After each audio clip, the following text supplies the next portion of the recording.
Pas quand on dit qu'on n'est pas ambitieux, toi. Ça, je vais leur afficher, ça. C'est les objectifs à court terme. Il faut qu'on sorte de la zone rouge. Il faut qu'on se qualifie en Coupe de France. Et ouais, c'est important, ça. Voilà. Pascal Duprat ne baisse jamais les bras. Malgré une place de relégable au classement, l'entraîneur haut-savoyard reste déterminé, même à quelques jours d'un périlleux déplacement au Parc des Princes. On va pas là-bas pour échanger les maillots. On va là-bas pour faire un résultat. Ce que je souhaite, c'est qu'il soit désinhibé. Parce que contre le Paris Saint-Germain, nous ne sommes pas favoris. À quelques pas des terrains, Léo prépare lui aussi son déplacement à Paris. Dans la caverne d'Ali Baba du club, l'intendant doit floquer au moins 18 maillots en vue du match. Alors là, je prépare les maillots de gardien, le flocage, c'est les fiches de validation des maillots. Donc voilà, PSG va jouer en bleu comme d'habitude, nous comme ça, et après nos maillots de gardien. Au total, plus de 200 kilos de matériel, 4 malles et 2 valises à remplir. La séance du jour terminée, nous retrouvons Pascal Duprat dans son bureau. Ces crayons, c'était lors d'une causerie il y a quelques mois, tu vois. J'ai dit à mes joueurs, quand on est footballeur professionnel, qu'on joue un match de foot, si on pense qu'on peut régler le problème individuellement, voilà ce qui se passe. Par contre, si on se dit qu'on se met à 11, qu'on est tous bien soudés, ça devient tout d'un coup plus dur. Ses principes sont clairs. Et pour tenter de contrarier le PSG, l'entraîneur évianais a élaboré un plan qu'il fait travailler à l'entraînement.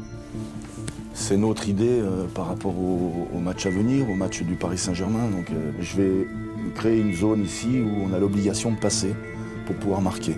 Donc en limitant les touches de balle à une ou deux, on va souvent perdre le ballon. Ce qui m'intéresse, c'est de perdre le ballon et ensuite de voir le comportement de mes joueurs. Est-ce qu'il faut profiter de la densité? Parce que quand on attaque, on essaie d'attaquer en nombre pour immédiatement contrarier la progression du ballon par les Parisiens.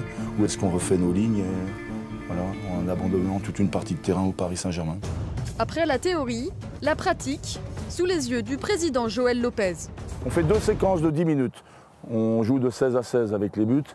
Il y a un rectangle borné en blanc. On joue à 2 touches dans cette zone-là.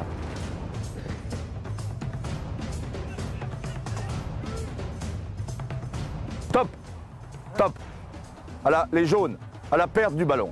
C'est perdu là, les 9 ici. Et les défenseurs centraux, vous ne les faites pas jouer, on s'en fout.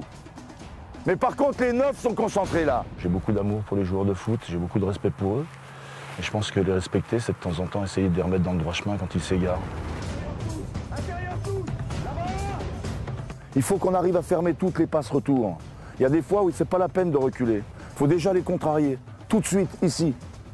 D'accord? Vous devez tous être concentrés, tous être intéressés par la récupération du ballon. Les gardiens sont eux aussi briefés. Séance vidéo personnalisée pour Benjamin Leroy. Là, tu vas voir, il va être sur l'arrière, là. Hop. Encore.